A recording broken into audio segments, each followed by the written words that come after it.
सप्तदश खंड अक्षयादि फल देने वाली आत्म यज्ञोपासना।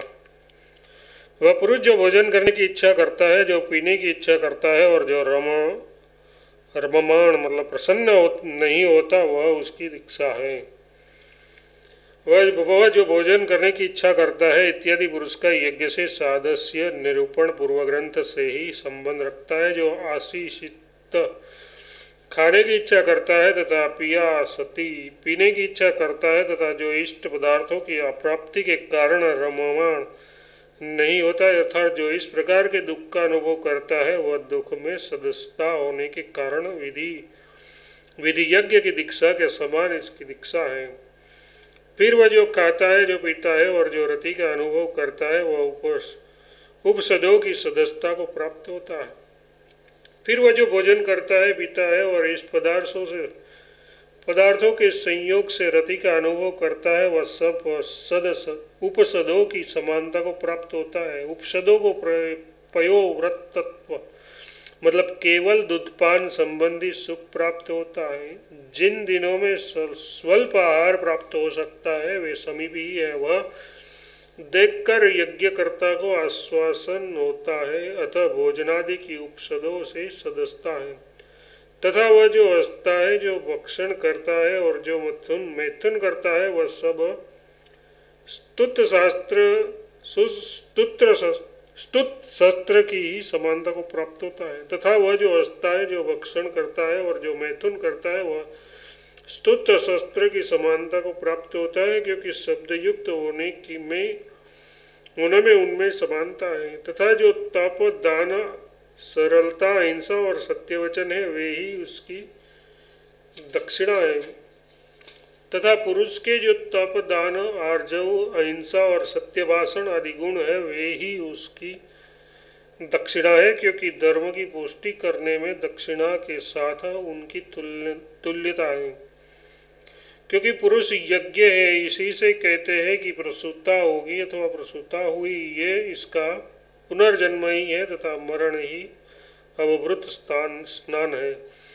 इसी से जब माता उसे जन्म देने वाली होती है, तब दूसरे लोग उसकी माता के विषय में कहते हैं कि ये प्रसूता होगी, और जब वह प्रसूता होती है तो वह प्रसूता हुई, यथार्थ पूर्णिका हुई, ऐसा कहते हैं। जैसे कि विधि यज्ञ में देवदत्त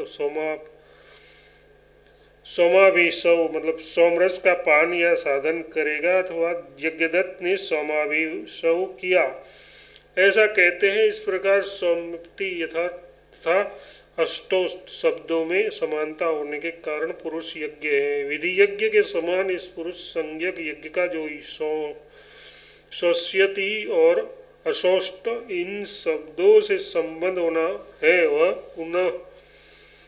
पुनरुत्पादन ही है तथा मरण ही इस पुरुष संज्ञक यज्ञ का अवभूत स्नान है। क्योंकि समाप्ति में इन मरण और अवभूत स्नान दोनों की तुल्यता है। घोर अंगिरस ऋषि ने देवकीपुत्र कृष्ण को ये यज्ञ दर्शन सुनाकर, जिससे कि वह अन्य विद्याओं के विषय में तृष्णाहीन हो गया था, कहा उसे अंतकाल में इन 3 मंत्रों का जप करना चाहिए। एक तू अक्षित अक्षय है, दूसरा तू अविनाशी है और तीसरा अति सूक्ष्म प्राण है, तथा इसके विषय में ये 2 ऋचाएँ हैं। इस यज्ञ दर्शन को आंगिरस गोत्र वाले घोर नामक ऋषि ने अपने शिष्य देवकीपुत्र कृष्ण के प्रति कहकर फिर कहा, इस वाक्य का तदेत्रयम् इस व्यवधान युक्त वाक्य से संबंध है, तथा वह कृष्ण तो इस यज्ञ दर्शन का श्रवण कर फिर अन्य विद्याओं के प्रति तृष्णा रहित हो गया। ये विद्या ऐसी विशिष्ट गुण संपन्न है कि वह अन्य विद्याओं के प्रति देवकीपुत्र कृष्ण की तृष्णा का छेदन करने वाली हुई, ऐसा कहकर स्तुति पुरुष यज्ञ विद्या की स्तुति करती है। घोर अंगिरस ने कृष्ण के प्रति ये विद्या कहकर क्या कहा ये बताते हैं। पूर्वोक्त यज्ञ विद्या को जानने वाला ये वह पुरुष अंतिम समय मरण काल उपस्थित होने पर इन 3 मंत्रों को प्रतिपन्न हो यथार्थ इसका जाप करे। वह मंत्र कौन से हैं? तू अक्षित अक्षेण तत्वा अक्षय है। ये एक यजुर है। प्रसंग के सामर्थ्य से ये कथन आदित्यस्थ पुरुष और प्राण की एकता करके किया गया है तथा उसी के प्रति श्रुति कहती है तो अच्युत स्वरूप से च्युत न होने वाला वह ये दूसरा यजुर है। तो प्राण संसित, जो प्राण संसित सम्यक प्रकार से तनु यानी सूक्ष्म किया गया है वह तू है। ये तीसरा यजुर है। इस अर्थ में इस विद्या की स्तुति करने वाली दो ऋचाएं यानी दो मंत्र है, किंतु वे जप के लिए नहीं है, क्योंकि पहले जो त्रयी मतलब त्रयी प्रतिपदे मतलब 3 का जप करे ऐसी विधि की गई है, उसकी 3 संख्या का बाद हो जाएगा और तब 5 संख्या हो जाएगी। आदित्य प्रणृत ये एक मंत्र है और उद्यतम स्परी इत्यादि दूसरा है। इनमें पहला मंत्र इस प्रकार है,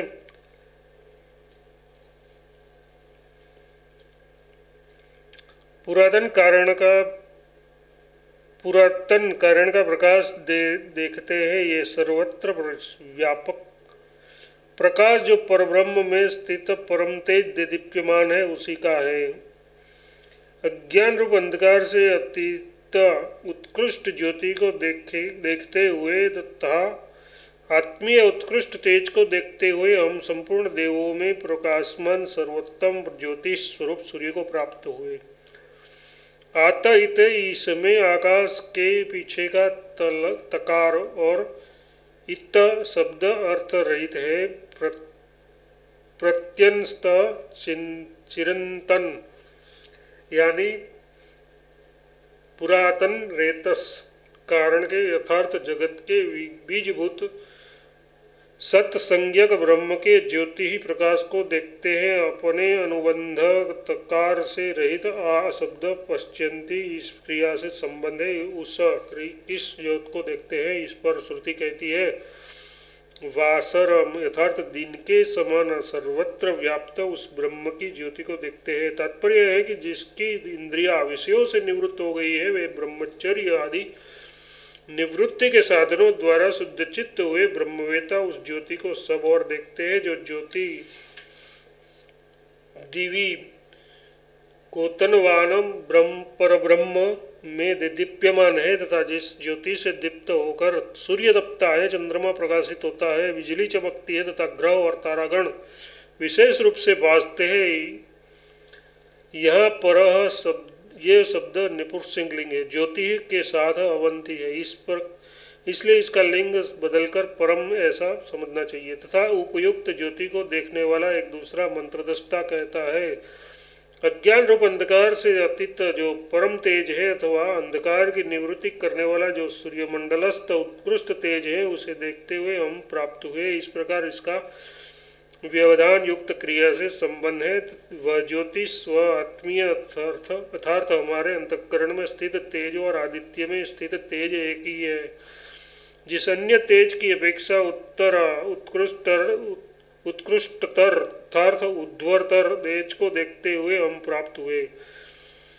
किससे प्राप्त हुए ये श्रुति बतलाती है। समस्त देवताओं में देव यथार्थ ओतनवान सूर्य को प्राप्त हुए, जो रस किरण और संसार के प्राणों को प्रेरित करने के कारण सूर्य कहलाता है। उस उत्तम ज्योति को संपूर्ण ज्योतियों में उत्कृष्टतम ज्योति को प्राप्त हुए हो।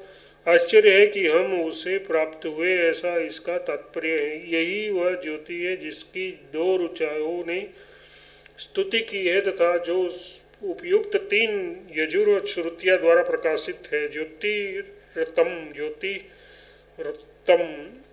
ये द्विरुक्ति यज्ञ कल्पना की समाप्ति सूचित करने के लिए है। इति छंदोपनिषद तृतीयाध्याय 17 खंड भाष्यम संपूर्णम। 18 खंड मन आदि दृष्टि से अध्यात्म और आदिदेवी ब्रह्मोपासना। 14 खंड के द्वितीय मंत्र में ईश्वर के गुणों के एक आदेश को लेकर उसे मनोमय और आकाशात्मक कहा गया है। अब उसके आगे मन और आकाश में समस्त ब्रह्म दृष्टि का विधान करने के लिए मनोब्रह्म इत्यादि अष्टादश खंड का आरंभ किया जाता है। मन ब्रह्म है, इस प्रकार उपासना करें, ये अध्यात्म दृष्टि है, तथा आकाश ब्रह्म है, ये अधिदेवीय दृष्टि है। इस प्रकार अध्यात्म और अधिदेवीय मनो दोनों का उपदेश किया गया। मन जिससे प्राणी मनन करता है, अतः उस अंतकरण को मन कहते हैं, वह पर ब्रह्म है, ऐसी उपासना करे। ये आध्यात्म विषयक दर्शन अध्यात्म है। अब ये आदिदेव देवता विषयक दर्शन कहते हैं, आकाश ब्रह्म है, ऐसी उपासना करे। इस प्रकार आध्यात्म और आदिदेव दोनों प्रकार की ब्रह्म दृष्टि के विषय में उपदेश किया जाता है, क्योंकि आकाश और मन दोनों ही सूक्ष्म है, इसके सिवा ब्रह्म मन से उपलब्ध किया जा सकता है। इसलिए भी मन ब्रह्म दृष्टि के योग्य है, तथा सर्वगत सूक्ष्म और उपाधिहीन होने के कारण आकाश भी ब्रह्म दृष्टि के योग्य है। वह ये मन संज्ञक ब्रह्म चार पदों वाला है। वाक पाद है, प्राण पाद है, चक्षुपाद है और श्रोत्र पाद है, ये आध्यात्म है। अब आदिदेव कहते हैं, अग्निपाद है, वायुपाद है, आदित्य पाद है और दिशाय पाद है। इस प्रकार आध्यात्म और आदिदेव दोनों का उपदेश किया गया।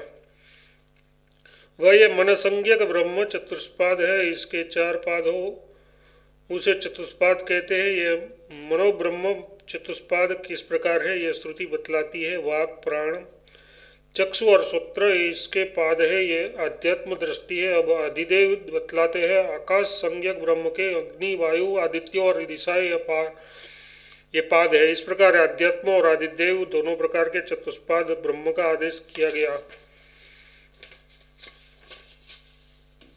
वाक ही ब्रह्म का चौथा पाद है, वह अग्निरूप ज्योति से दीप्त होता है और तपता है। जो ऐसा जानता है वह कीर्ति यश और ब्रह्म तेज के कारण दीप्यमान होता और तपता है। वाक की मनरूप ब्रह्म का अन्य तीन पादों की अपेक्षा चौथा पाद है। जिस प्रकार गौ आदि जीव पाद द्वारा इष्ट स्थान पर जाकर उपस्थित होते हैं, उसी प्रकार वाणी से भी मन व्यक्त विषय पर ठहरता है। अतः वाक मन के पाद के समान है। इस प्रकार प्राण द्राण भी उसका पाद है, उसके द्वारा भी वह गंध रूप विषय के प्रति जाता है। ऐसे ही चक्षुपाद है और श्रोत्र भी पाद है। इस प्रकार यह मन रूप ब्रह्म का अध्यात्म चतुष्पादत्व है। तथा अधिदेवीय दृष्टि इस प्रकार है, जिस तरह गौ के उदर से पैर जुड़े रहते हैं, उसी प्रकार आकाश रूप ब्रह्म के उदर में अग्नि वायु आदित्य और दिशाएं ये दिखाई देती है। इस प्रकार ये अग्नि आदि उस आकाश रूप ब्रह्म के पाद कहे जाते हैं। इस प्रकार आध्यात्म और आदिदेव दोनों प्रकार के चतुष्पाद ब्रह्म का उपदेश किया जाता है। उनमें वाक ही उस मनोरूप ब्रह्म का चौथा पाद है। वह अग्निरूप अधिदेव ज्योति से भाषित द्विप्त होता और तपता अर्थात संतप यानी उष्णता करता है, तथा तेल और ध्रुत आदि अग्नि तेजोमय पदार्थ के भक्षण से दीप्त हुई वाक प्रकाशित होती और तपती है, अर्थात बोलने के लिए उत्साहयुक्त होती है। इस प्रकार की उपासना करने वाले को प्राप्त होने वाला फल जो पूर्वोक्त अर्थों को जानता है, वह कीर्ति यश और ब्रह्मतेज से प्रकाशित होता और तपता है। प्राण ही मनोमय ब्रह्म का चौथा पाद है। वह वायु रूप ज्योति से प्रकाशित होता और तपता है। जो इस प्रकार जानता है वह कीर्ति यश और ब्रह्मतेज से प्रकाशित होता और तपता है। चक्षु ही मनो संज्ञक ब्रह्म का चौथा पाद है। वह आदित्य रूप ज्योति से प्रकाशित होता और तपता है। जो इस प्रकार जानता है वह कीर्ति यश और ब्रह्मतेज से प्रकाशित होता और तपता है। श्रोत्र ही मनोमय ब्रह्म का चौथा पाद है। वह दिशा रूप ज्योति से प्रकाशित होता और तपता है। जो इस प्रकार जानता है वह कीर्ति यश और ब्रह्म तेज से संप्रकाशित होता और तपता है।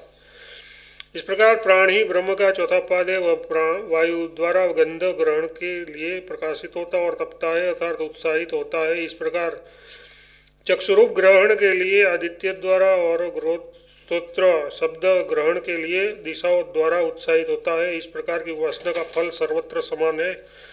जो ऐसा जानता है उसे सर्वत्र ब्रह्म प्राप्ति रूप अदृष्ट फल मिलता है।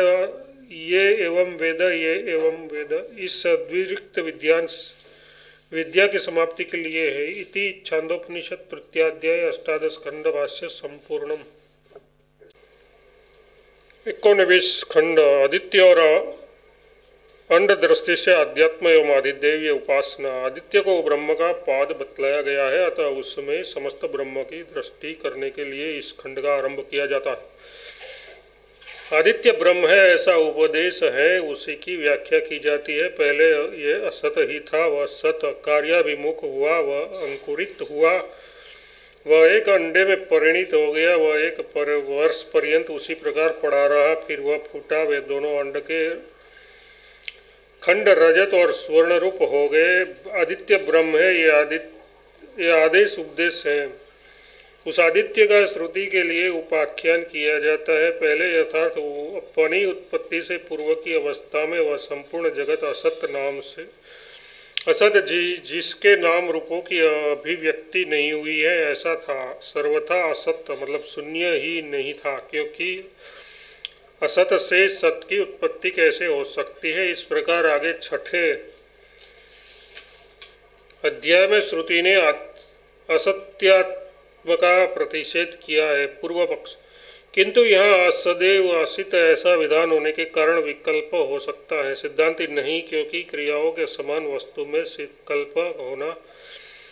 कल्प होना संभव नहीं है। पूर्व पक्ष, तो फिर इदम असत एवं ये वाक्य क्यों कहा गया है। सिद्धांति कहता है, हम कह चुके हैं न कि नाम रूप की अभिव्यक्ति से रहित होने के कारण मानो असत की इस तरह असत था।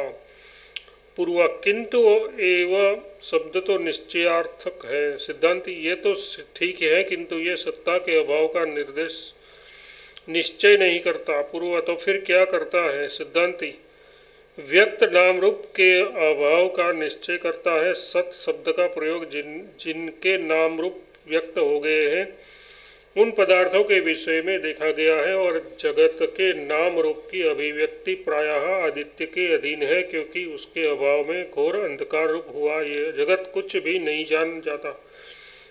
इसलिए आदित्य के स्तवन परक वाक्य में सत होने पर भी उत्पत्ति से पूर्व वह जगत असत ही था। ऐसा कहकर श्रुति ये सूचित करने के लिए कि आदित्य ब्रह्म दृष्टि के योग्य है उसकी स्तुति करती है। लोक में आदित्य के कारण ही सत ऐसा व्यवहार होता है। जिस प्रकार सर्वगुण संपन्न राजा पूर्ण वर्मा के न रहने से ये राजवंश नहीं सा रह गया है ऐसा कहा जाता है, उसी प्रकार ये समझना चाहिए उसके सिवा ये इस वाक्य से जगत की सत्ता अथवा असत्ता का प्रतिपादन करना अभिष्ट भी नहीं है, क्योंकि ये मंत्र आदित्य ब्रह्म है ऐसा आदेश करने के लिए ही है, तथा अंत में भी आदित्य ब्रह्म है इस प्रकार उपासना करता है ऐसा कहकर श्रुति उसका उपसंहार करती है। तत्पदासीत, वह असत शब्द से कहा जाने वाला तत्व जो उत्पत्ति से पूर्व स्तब्ध स्तंभन रहित और असत के समान था, सत यानी कार्याभिमुख होकर कुछ प्रवृत्ति पैदा होने से सत हो गया, फिर उससे भी कुछ स्पंदन प्राप्त कर वह थोड़े से नाम रूप की अभिव्यक्ति के कारण अंकुरित हुए बीज के समान हो गया। उस अवस्था में भी वह क्रमशः कुछ और स्थूल होता हुआ जल से अंडे के रूप में परिणित हो गया।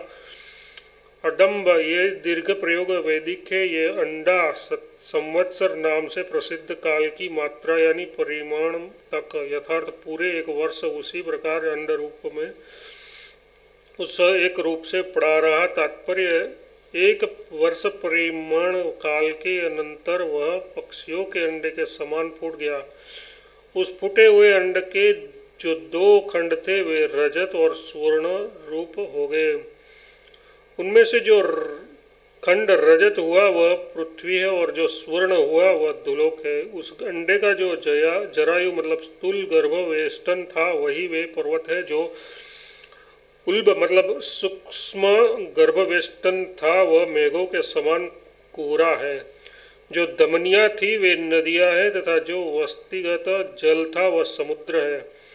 उन खंडों में जो रजतमय खंड था वह वही ये पृथ्वी अर्थात पृथ्वी रूप से उपलक्षित नीचे का अंडा है, और जो स्वर्ण में खंड था वह धो यथार्थ दुलोक रूप से उपलक्षित ऊपर का अंडार्थ है, तथा जो खंडों में विभक्त होने की समय उस खंड अंडे का जो जरायु स्थूल गर्भवेष्टन था वह पर्वत समूह हुआ, जो उल्ब सूक्ष्म गर्भवेष्टन था वह मेघों के सहित निहार मतलब अवश्याय यथार्थ कुहरा हुआ, जो उत्पन्न हुए उस गर्भ के शरीर में धमनियाँ मतलब रक्तवाहिनी नाड़ियाँ थी वे नदियाँ हुई, और जो उसके मूत्राशय में जल था वह समुद्र हुआ। फिर उससे जो उत्पन्न हुआ वह ये आदित्य है, उसके उत्पन्न होते ही बड़े जोरों का शब्द हुआ, तथा उसी से संपूर्ण प्राणी और सारे भोग हुए। उससे उसका उदय और अस्त होने पर दीर्घ शब्दयुक्त घोष उत्पन्न होते हैं, तथा संपूर्ण प्राणी और सारे भोग भी उत्पन्न होते हैं।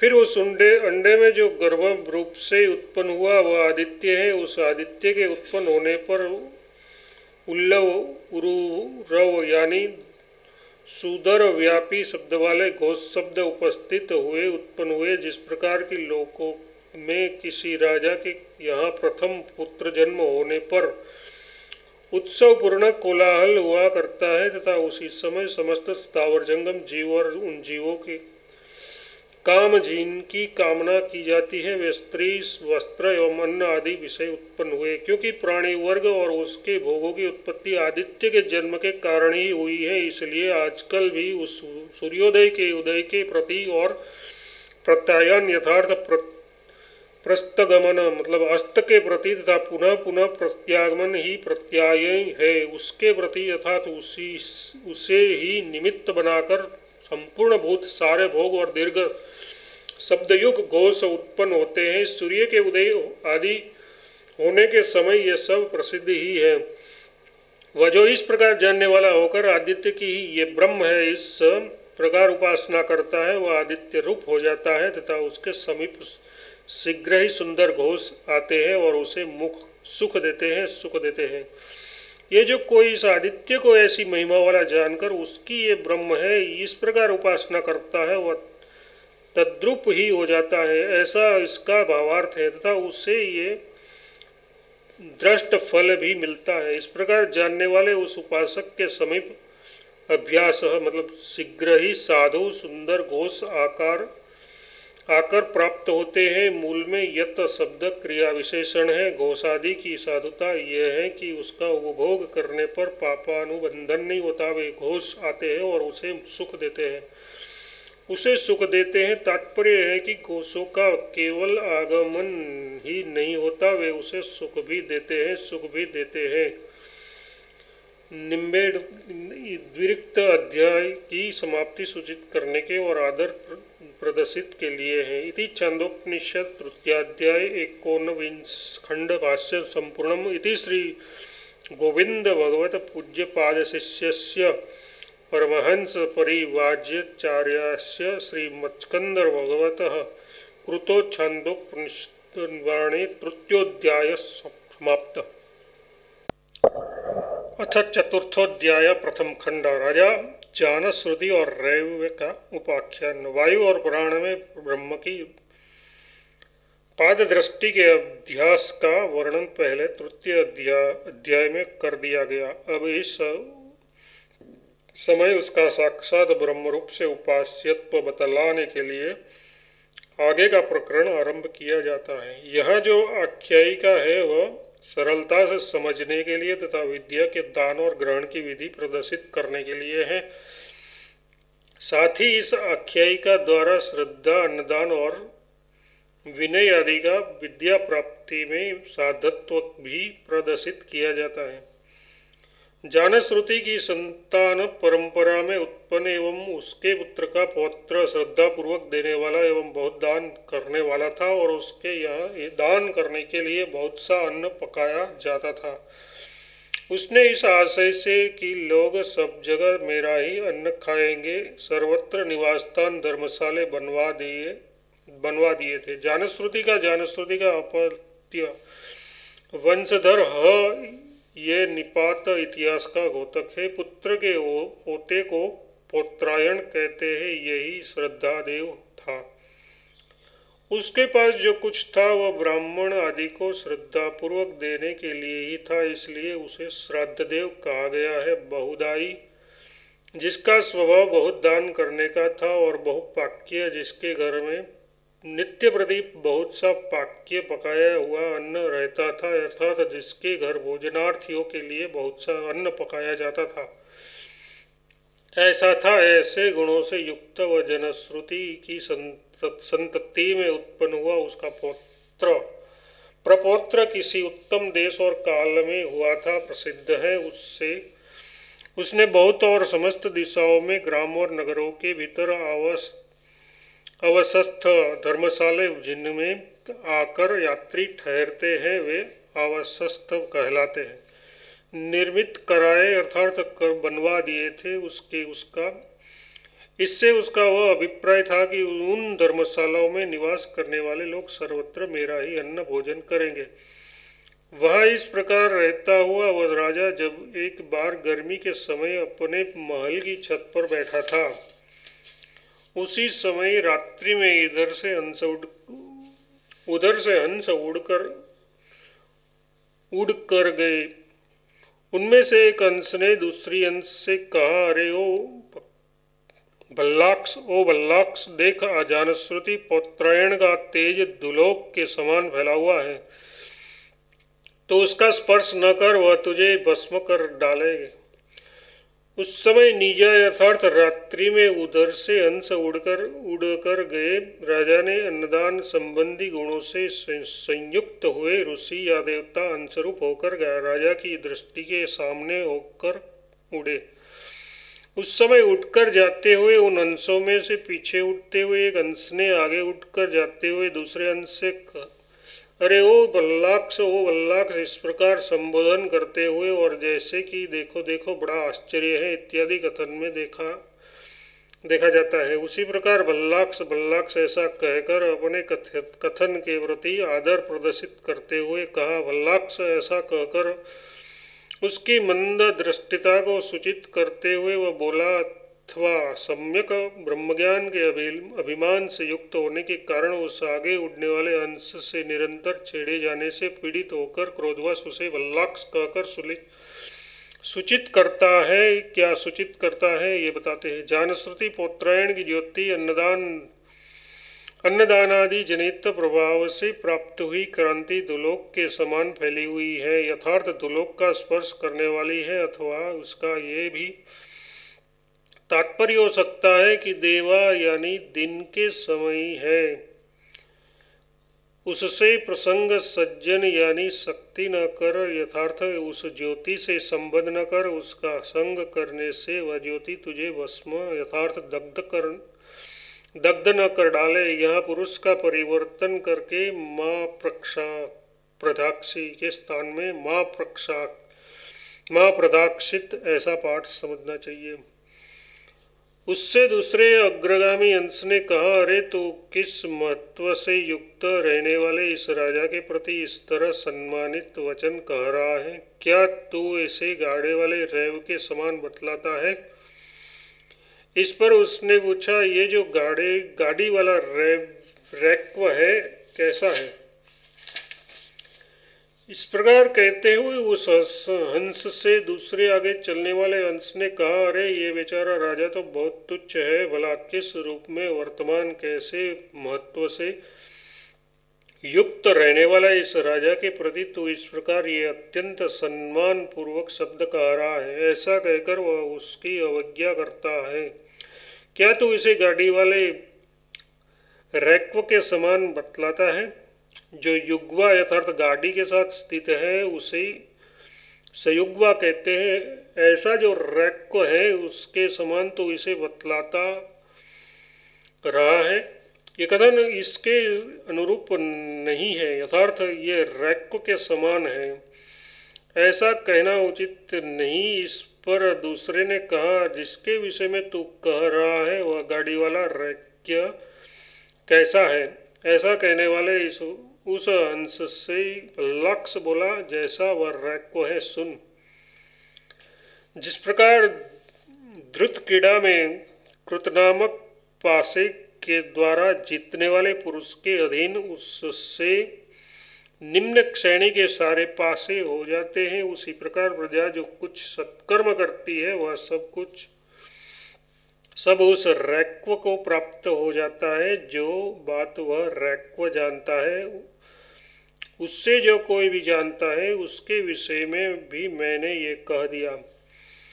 जिस प्रकार लोक में द्रुत क्रीड़ा के समय जो 4 अंग वाला कृतनामक पासा प्रसिद्ध है, जब द्रुत में प्रवृत्त हुए पुरुषों का वह कृतनामक पासा जय प्राप्त कराता है तो उसके द्वारा विजय प्राप्त करने वाले को 3, 2 या 1 अंक से युक्त त्रेता, द्वापर और कली नामक नीचे के पासे भी प्राप्त हो जाते हैं, यथार्थ उसके अधीन हो जाते हैं। तात्पर्य है कि 4 अंक से युक्त कृतनामक पासे में 3, 2 और 1 अंक वाले पासे भी विद्यमान रहते हैं, कारण वे भी उसके अंतर्गत हो जाते हैं।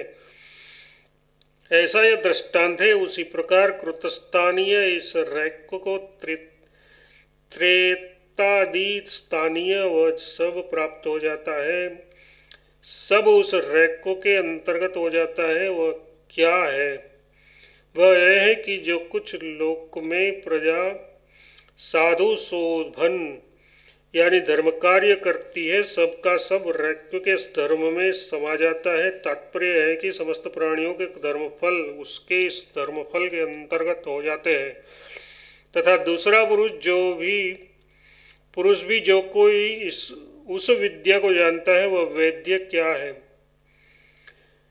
जिसे कि वह रैक्व जानता है, उस वैद्य को दूसरा भी जो कोई जानता है उससे भी रैक्व के समान समस्त प्राणियों का धर्म समूह और उसका फल प्राप्त हो जाता है। इस प्रकार यह सर्व तद्भि समेत इस पूर्व वाक्य का अनुवर्तन होता है। वह इस प्रकार का रैक्व के विभिन्न विद्वान भी मैंने ऐसा कहकर बतला दिया। तात्पर्य है कि रैक्व के समान वही कृतनामक पासे के सदस्य होता है।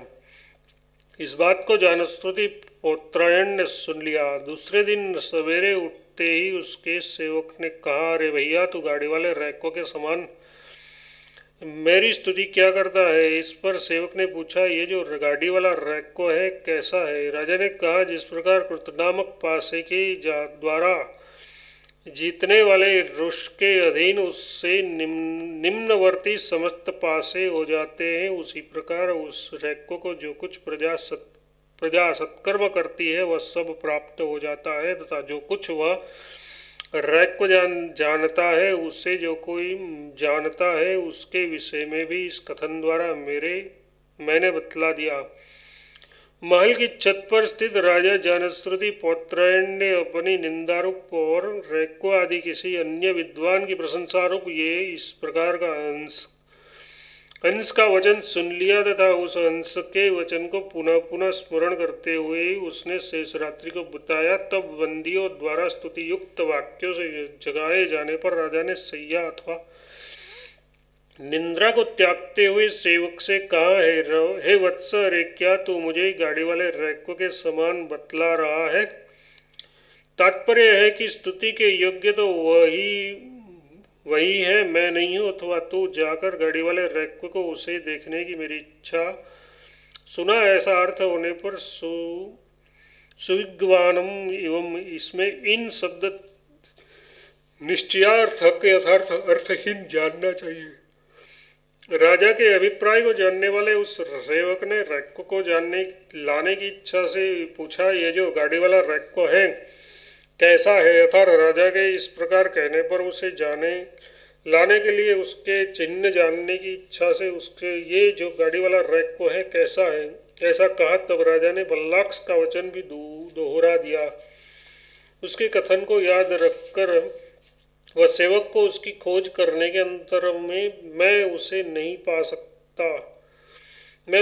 पा सका ऐसा कहता हुआ लौटाया। तब उससे राजा ने कहा, अरे जहाँ ब्राह्मण की खोज की जाती है वहाँ उसके पास जा।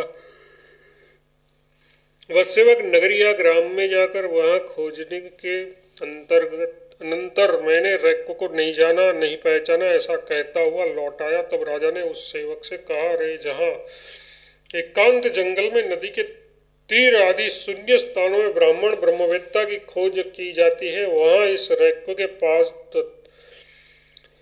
रुच्छ यथार्थ जा, यानी वहां जाकर उसकी खोज कर। इस प्रकार कहे जाने पर उसने एक छगड़े के नीचे खाज खुजलाते हुए रैको को देखा। वह उसके पास बैठ गया और बोला, भगवान क्या आप ही गाड़ी वाले रैको है? तब रैको ने कहा, अरे हाँ मैं ही हूँ, ऐसा कहकर स्वीकार कर लिया। तब वह सेवक यह समझकर कि मैंने उसे पहचान लिया लौट आया। तो वह सेवक निर्जन स्थान में खोज करने पर उसे एक गाड़ी के नीचे खाज खुजलाते देखकर निश्चय यही गाड़ी वाला रैको है, ऐसा निश्चय कर उसके समीप नम्रतापूर्वक बैठ गया तथा उस रैको से कहा, हे भगवान गाड़ी वाले रैको आप ही हैं? तब इस प्रकार पूछे जाने पर, अरे हाँ मैं ही हूँ, इस प्रकार अरे कहकर उसने आदर ही प्रकट किया। तब सेवक उसे जानकर ये समझकर कि अब मैंने रैको को जान लिया, पहचान लिया है, लौट आया। इति छांदोपनिषद चतुर्थ अध्याय प्रथम खंड भाष्य संपूर्णम।